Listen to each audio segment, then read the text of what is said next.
every brand has its own set of data that has a relationship, sometimes tightly correlated, sometimes not, between spend and CAC. For some brands, that's like a really tight relationship where it's very clear that spend and CAC move together all the time. Then there's other brands where these things are seemingly like not related to each other at all. It's really all over the place depending on the brand.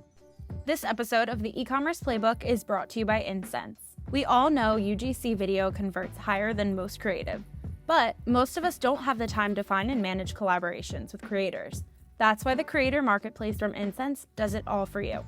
And they're offering a $200 credit to all of our listeners. Just go to insense.pro or tap the link in the show notes to learn more. Hey everyone, welcome to the e-commerce playbook podcast. My name is Richard Gaffin, your host.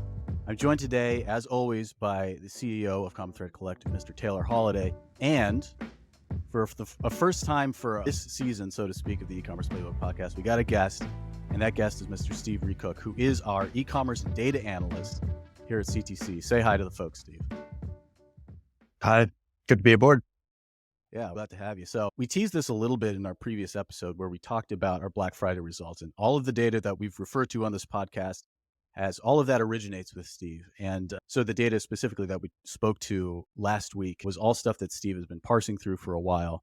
And one of the takeaways from that conversation was the gap between consumer behavior and the current state of the economy. And so part of the reason we wanted to bring Steve on was inevitably there's going to be a lot of uncertainty in this upcoming year, despite this past holiday weekend success. And so your ability to forecast amongst that uncertainty properly is more important than ever before. So since I'm not a statistician and I'm not as able to speak to this stuff as Taylor and Steve, I'll just throw it over to you, Taylor, to begin this conversation about how we think about CAC and forecasting and modeling CAC here at CTC and what work you and Steve have done together with that. Yeah, thanks, Richard. That's a great setup. So right now it's December 6th. We're recording this. And at CTC, we have about 150 customers across all the various levels of our business, our different services. And I'd say 75% of them are on variable contracts. Okay. Why do I say this? Because I, right now, as the CEO, am responsible for building the CTC 2023 budget. I have a board meeting coming up in 3 weeks, in which case I have to present to them what I anticipate, put my name on the line, put my job on the line around a number that CTC is going to go after and hit as an organization for our revenue. And I know that many of you listening are in a similar position, whether that's as a marketing manager or as a CEO or CFO. You have a responsibility to give somebody an expectation of yourself for the future of the performance of your business. And so I have had many sleepless nights over this endeavor, because if you've been responsible for this activity over the last 2 years, it has been incredibly volatile and difficult to do. And we've been wrong a lot. And so what Steve and I, and Steve leads data science here at CTC and is a great follow on Twitter and is constantly publishing a lot of the information. He's responsible for the DTC index that we publish regularly and is the keeper of our aggregate data set. What we've been trying to ask is, how could we be better about creating a close approximation of the future? And so in that, we've gone after what I really believe is the more volatile portion of that process. So if we think about forecasting revenue in two parts, we call this the revenue layer cake at CTC. At the bottom layer, you have your existing customers, and we can build a cohort-specific LTV model to predict the future value of every customer that we acquire today and yesterday in a fairly accurate fashion. So even though we're just using historical performance to indicate future outcome, and there's limitations to that, and we've brought in some other partners to help us build some cooler models in the future, but it's really not the biggest problem here, because it's the much more stable portion of your future revenue is the existing customers you already have. The greater challenge, and the one that we're really trying to think about, is the new customer portion of your future revenue, predicting the cost to acquire the customers that you want in January and February and March that are not yet a part of your customer file. What is it going to cost to acquire them? And then what is the relationship between how many of those customers that we get and the cost to acquire them at volume. And so this relationship between spend and CAC, it's a question that our customers are asking all the time. If I spent this much, what would my CAC be? If I spent this much, what would my CAC be? Or if my CAC had to be this, how much could I spend? And those are very difficult questions to answer because there's lots of variables in that equation. So, Steve, with that backdrop, maybe you can talk a little bit about how you've approached thinking about that problem. Yeah, thank you. So I was approached actually by our growth guys to look at this relationship between spend and CAC. And doing the number of those, you wind up running into this linear correlation that you see between as spend is increasing, you also see CAC increasing. Not necessarily for all brands and not necessarily all the time, but there is that limitation that exists. And then we also found that CAC was correlated really well to consumer confidence. So that's another component that could be extremely useful in building a model. And then I also looked into the previous month CAC relative to this next month. So if you have the same assets running same campaigns, you're probably not going to change your CAC that much to the next month. It'll change some, but it's going to be correlated real well to the prior month. So using those three goals and then throwing in some seasonality, because obviously there's months where brands are performing a lot better, particularly November. And there's some brands that are not performing really well at other times of the year. Selling sunglasses in the middle of winter is kind of a little bit of a challenge. Yep. As a good example. So using those different components, I've been building models for our brands and seeing how their CAC can be predicted using those variables. Okay, so let's go over these because I think this is great. So if we think about a model as a component comprised of different inputs, the inputs that Steve just talked about are one, a brand's individual data. Okay, so every brand, Bamboo Earth, has its own set of data that has a relationship, sometimes tightly correlated, sometimes not, between spend and CAC. And we could look at that data like in all time, like all of history.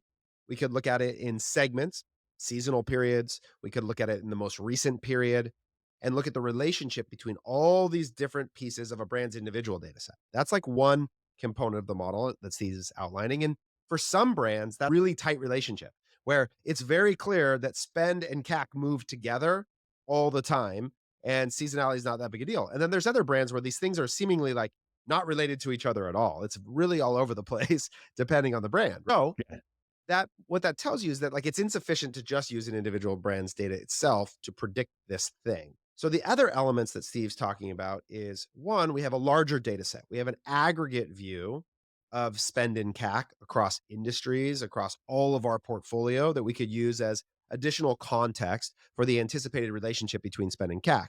In the way that if you had a brand with zero data that was brand new and you said, what can you anticipate from spend and CAC? Well, that scenario, we might lean more on the aggregate data set and say, well, generally, here's what happens. We have zero history for your brand, so we can't use your individual data. So we're going to use the general data. And then the third item, which I think is really interesting and one of the unique things that we're spending a lot of time on, is in the bucket we'll call macroeconomic factors. So you referenced, and you said it quickly as if everybody knows what it is, but you talked about the relationship between CAC, which for those, I don't know if we've done this yet, but customer acquisition costs. What is the cost to acquire one order? So that it's basically ad spend divided by orders would be customer acquisition cost of new. And we can look at that at new customers. We can look at that in total. We can look at it in lots of different ways. But in this case, we're talking about generally the cost to acquire a new customer, which would be total spend divided by new orders. That's CAC and the definition that we're using. But that third element, this idea of macroeconomic factors, you said that there's a relationship between CAC and consumer confidence. Can you explain a little bit about what that data is and where it's coming from? Yeah, I was using data from the Office of Economic Development. It's an international organization. I was using specifically United States Confidence Index. And that is a survey that they take of consumers to say, how likely are you to spend money in the upcoming period? Is essentially what they do through a series of questions. And they put a rating on that, with 100 normally being the average that they try and adjust for. And based upon the response to those questions, they have a number that they'll put on that and publish for a month. And they publish that monthly. And it's kind of an indicator of how well people perceive their spending to be in the future. That's right.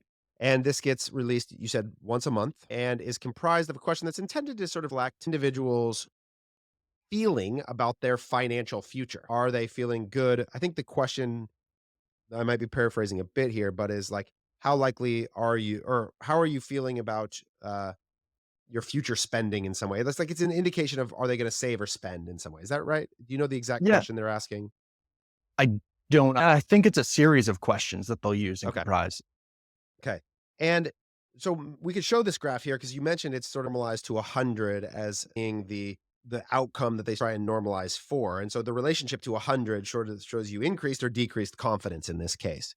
And what we found, and it goes back like 60 years, like they've been doing this a really long time. There's a meaningful amount of information here that we can look at. And so we started playing with this in June and July when we started hearing about the fact that this index hit an all-time low. Like in the history of measurement, back in I think it was July, right, where gas prices were through the roof and there was all this talk of war and all these other indicators that it was reached an all-time low. And we noticed that there was also a meaningful dip in our portfolio brands performance at that time. And that started this process. So can you say a little bit about how you think about the performance of that index and how you actually predict that index's performance in order to inform predictive CAC performance? Like, how do you think about that?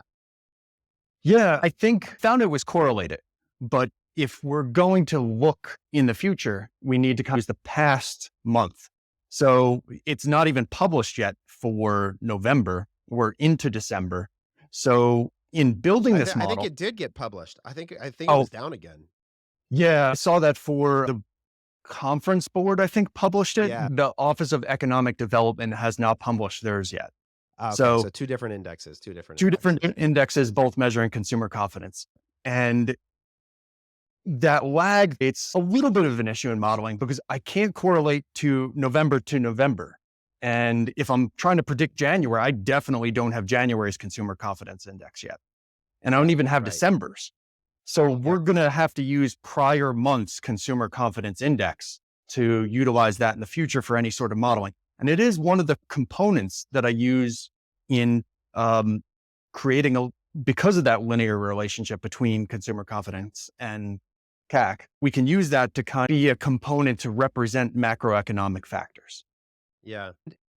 In that, one of the things about the consumer confidence index is in terms of dramatic changes month to month. So as you think about why the previous month's data might be useful in the same way that you're sort of describing this idea that if I'm running the same campaigns that ended on December 30th on December 1st, the idea that's going to represent a sudden dramatic change is, let's say, unlikely. It can occur, and there are things that drive it that way. But the consumer confidence index works in the same way, where if I'm looking right now, the largest single month drop off ever, I think, was like the month of COVID. And it was like, I think from like 10 to 98, like it's a 10% decline in any single given period. It's the largest discretionary change. And so it tends to move at least directionally for a while in one direction. Now, obviously that's can change and there are outliers, but this is why the recency effect is can be a potential indication of what we would expect in the future. Is that fair? Yeah, yeah, absolutely. It normally doesn't change unless there's a massive worldwide or countrywide event. That's right. Macroeconomic environment will move suddenly. There are things that do that. There are outliers, but other than that, it will move in a slower fashion. It's a big boat to move that, so to speak. But okay, so we have these sort of three legs of this stool. Okay, so now, great. Thanks, guys. You've given me all this context. So, how does that help me think about forecasting next year's revenue? And how are you bringing that to life specifically for brands? So I'm building out based upon based on the brand's data, trying to find the different correlations to each of those variables, and then build different components of that into a linear model and use that data specifically looking to backtest that against those prior values that we know are the measured CAC, try and model it and see how we would have performed using our model and how each of those components contributes. and then try perhaps to adjust or even eliminate some of those components or add a component of seasonality. We found there's some brands obviously that do extremely well at Christmas, some Yep. that, they're trying to sell swimsuits in January and it doesn't quite work so well. And CAC might at that time be affected by that.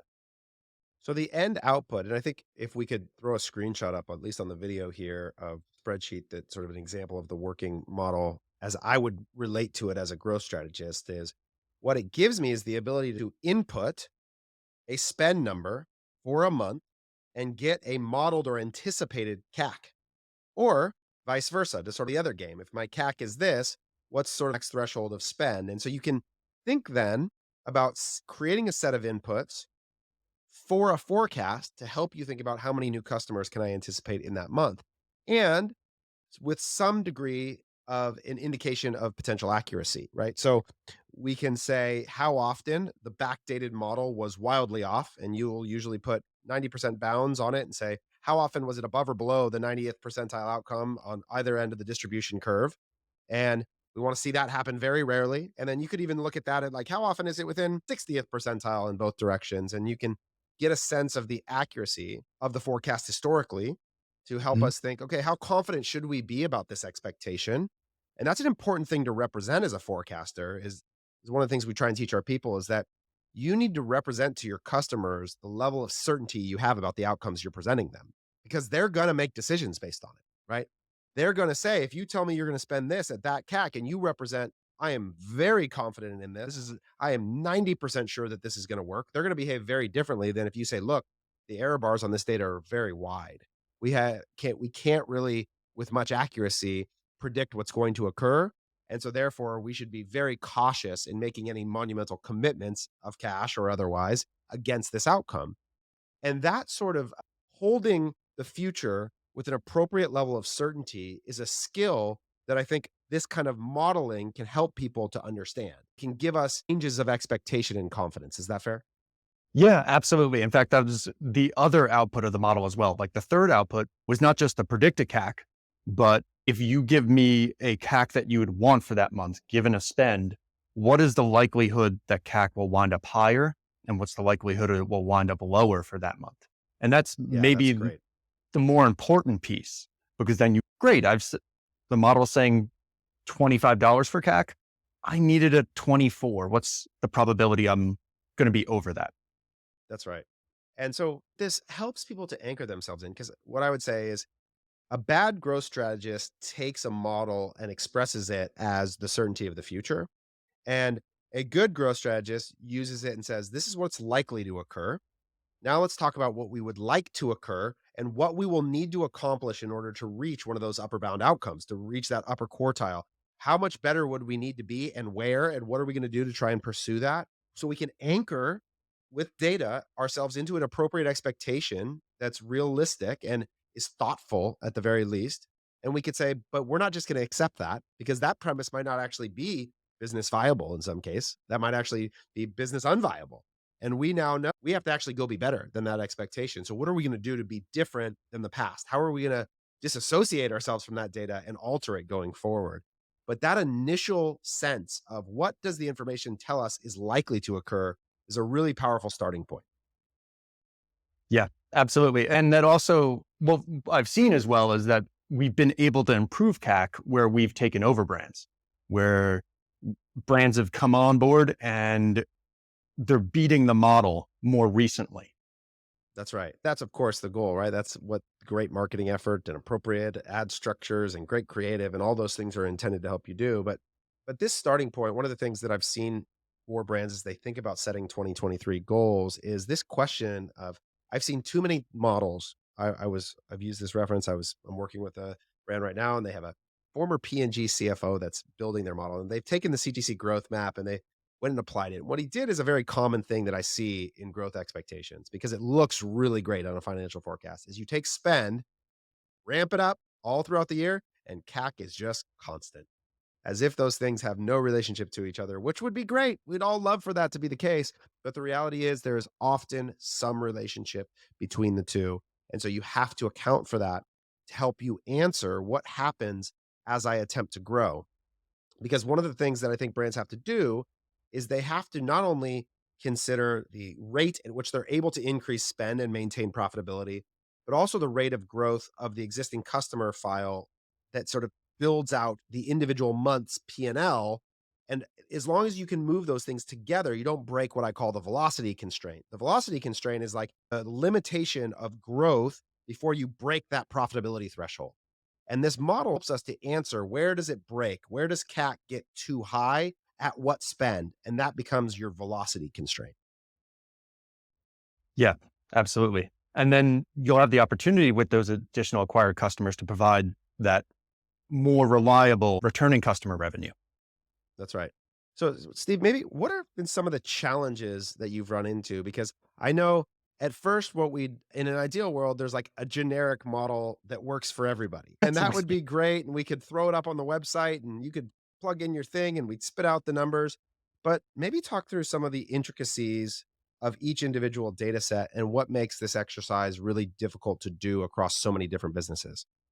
Yeah, it certainly becomes difficult. One of the examples in fact, I mentioned is that when a brand comes on to us as an agency and we've had data prior to them having us as an agency and then us being their agent, it doesn't necessarily have the same sort of performance. All of a sudden, we're increasing spend and getting a lower CAC.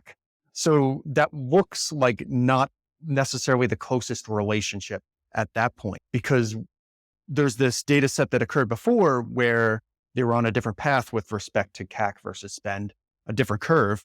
And then we took over, improved their ads, improved their campaigns, and then you see that not exactly the same slope exists. So that's one of the challenges. One of the other challenges I found was the seasonality, and I had to add a variable for that. Particularly November, we see a lot of CAC drop. That's, as we've been talking about, a big opportunity for brands to acquire more customers at greater volume at keeping their CAC lower. And then as well as seasonality for brands that might not be conducive to selling their item at that time. Some summertime stuff doesn't necessarily sell that great January, February, March.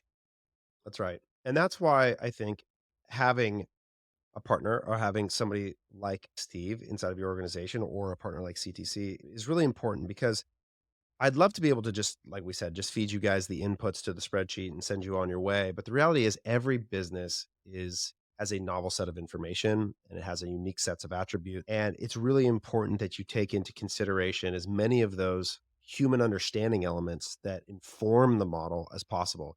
If you know that next March you have a big product drop coming and last year you didn't, and you anticipate that it's going to alter the AOV of your brand, CAC is likely going to change dramatically too, right? As the composition of what you're selling changes. And these are the kinds of things that it's very difficult for any model to account for, is when the future is wildly different than the past. And so that's where us as growth marketers and partners have to think in a very human way about what we know to be true about what we're attempting to do in the future and how that might inform the way we think about our model. Yeah, absolutely. And I think there's going to be a lot of different components I'm going to be able to add onto these as we go. I'm going to keep improving these models and A- pull in more. And that's right. I think that this is we see is I really believe that when we think about what we're trying to design at CTC, we call it an operating system for profit. And what we want to do, and the components of that I really believe are critical for every business, is to start with a clear objective outcome that you're trying to accomplish. And it should be a financial measure. Again, not to rehash the hierarchy of metrics, but we would like to forecast it down to the contribution margin level, have a sense of the inputs that generate that output, have a model or view of how those inputs change, to set a goal then for each of these inputs around that, generate that collective output, have clear ability to measure your data against those inputs every single day, break those goals down into daily expectations of those metrics so that you can quickly identify where you are inevitably wrong and course correct.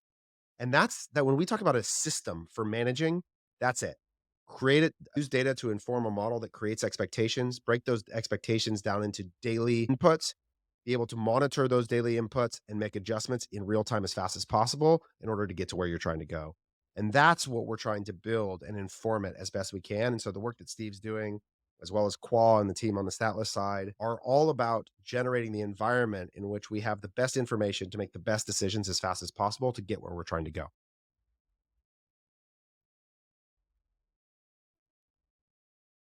Yeah. So I'll answer then, Steve. I'd love your perspective as well. Is that I would understand that in general, there is a relationship between the increase in spend and the increase in CAC. And that is an obvious statement, I'm sure.